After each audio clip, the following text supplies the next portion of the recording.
ว้ามาก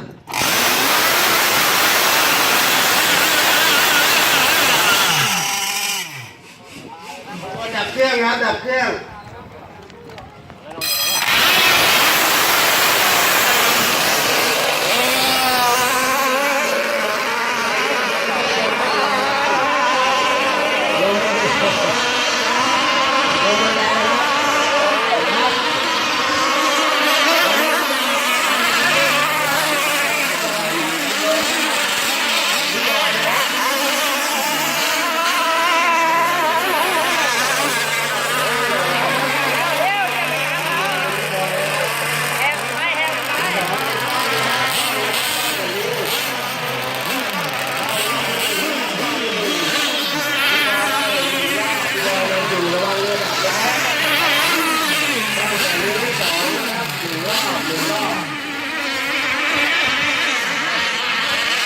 รอบสอง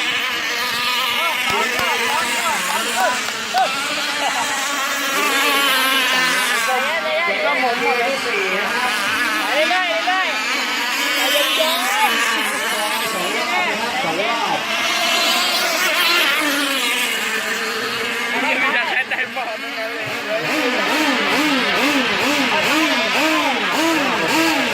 ลอยน้ำอยู่2 ลอยน้ำอยู่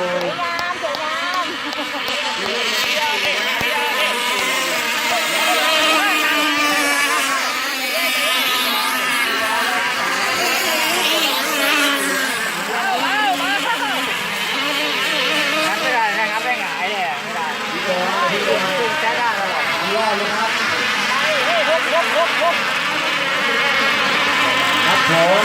ขอบคุณครับหลบให้เพื่อนแล้วครับพี่บอย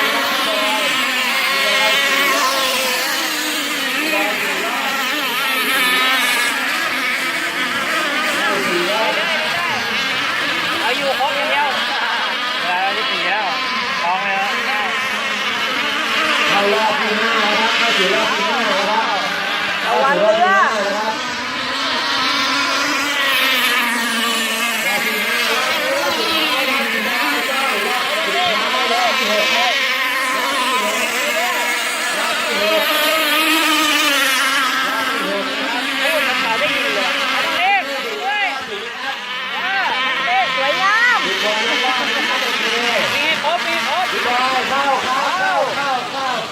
เข้าไปลำหนึ่งตามเขาทำไมล่ะที่1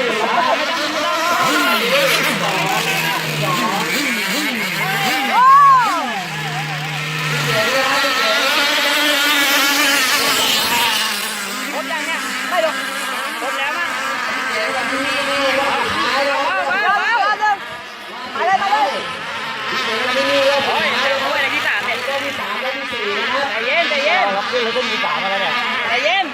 วนมาเลยปี3แล้วแล้วเลยเอาลงมา